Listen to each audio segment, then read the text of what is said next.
Kisah Santo Damian. Santo Damian dari Molokai ini lahir di pedesaan Belgia pada tanggal 3 Januari 1840 dengan nama Joseph de Veuster, dan ia adalah anak bungsu dari 7 bersaudara. Ketika ia lulus sekolah, ia ingin sekali masuk biara karena ingin mengikuti saudara dan 2 saudari perempuannya yang menjadi biarawan dan biarawati. Yosef bersekolah sampai usia 13 tahun. Ketika bantuannya dibutuhkan di pertanian keluarga, secara penuh ia membantu keluarganya sampai ia cukup umur untuk memasuki kongregasi Hati Kudus Yesus dan Maria di Leuven, Belgia, dan kemudian ia mengambil nama Damian. Pada tahun 1864, saudara Damian yang juga satu ordo dengannya diperintahkan untuk pergi ke Hawaii, tetapi kakaknya tersebut sakit, jadi Damian menawarkan untuk menggantikannya. Saudara-saudara dalam kongregasinya khawatir bahwa Bruder Damian tidak terlalu berpendidikan untuk menjadi seorang pastor, meskipun ia adalah seorang yang cerdas. Lalu Damian menunjukkan kemampuannya. Dengan cepat ia belajar bahasa Latin dari saudaranya itu. Ia juga kusyuk dalam doa. Bruder Damian berdoa setiap hari di hadapan ikon Santo Franciscus Xaverius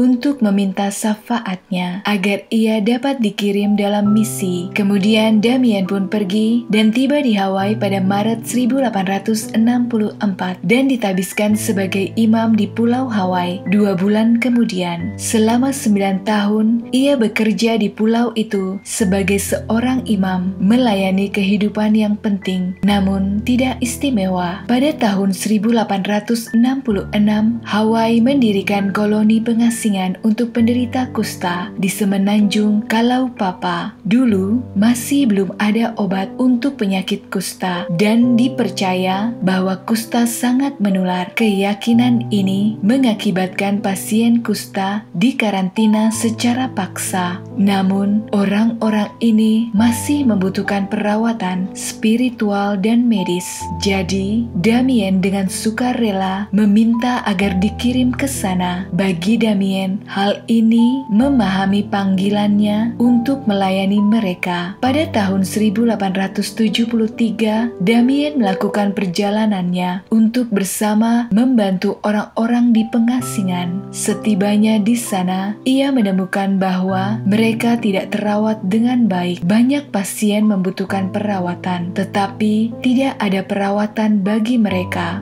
Kemudian banyak pasien lain mulai minum minuman keras dan menjadi pecandu alkohol yang parah. Setiap jenis amoralisme dan perilaku buruk dipamerkan di koloni pengasingan tersebut tanpa hukuman. Tidak ada hukuman atau ketertiban. Lalu Damian menyadari bahwa orang-orang tersebut membutuhkan kepemimpinan. Jadi ia menyediakannya. Ia meminta orang-orang untuk bersama-sama membangun rumah dan sekolah, dan akhirnya ia juga mendirikan gereja paroki yang dinamakan Sin Philomena, dan gereja tersebut masih berdiri sampai sekarang. Selama di sana ia merawat yang sakit dan yang mati ia kuburkan. Ketertiban dan rutinitas tersebut membuat pengasingan itu layak huni. Pastor Damian secara pribadi memberikan banyak perawatan yang dibutuhkan, padahal ia seharusnya hanya bekerja di pengasingan tersebut untuk sementara waktu. Tetapi di pengasingan penderita kusta itu sudah seperti rumah permanennya. Damian sangat dekat dengan orang-orang di sana dan ia mencintai pekerjaannya itu. Lalu ia meminta izin untuk tetap tinggal di koloni pengasingan dan tetap melayani,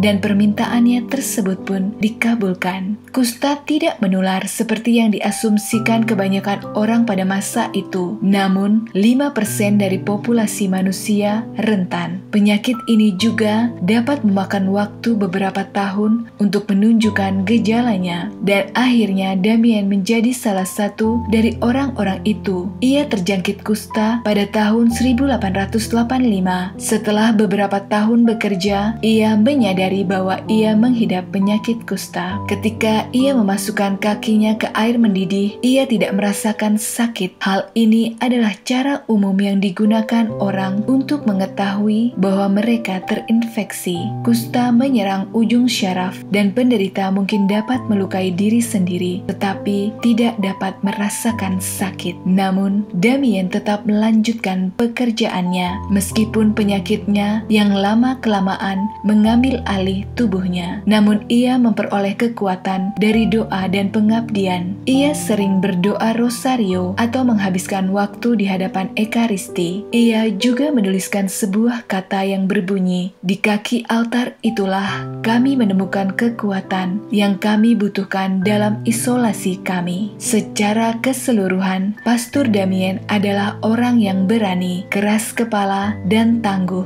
Ketangguhan pribadinya berfungsi untuk menginspirasi orang lain. Ia juga dilaporkan sangat bahagia, fenomena umum bagi mereka yang berdoa dan bekerja keras untuk melayani orang lain dan Tuhan. Setelah 16 tahun di koloni pengasingan, Pastor Damien akhirnya meninggal dunia karena kusta pada tanggal 15 April 1889 di usianya ke-49 tahun. Ia pertama kali dimakamkan di bawah pohon penandus, di mana ia pertama kali tidur saat ia baru tiba di pengasingan tersebut. Kemudian jenazahnya dipindahkan ke Belgia pada tahun 1936.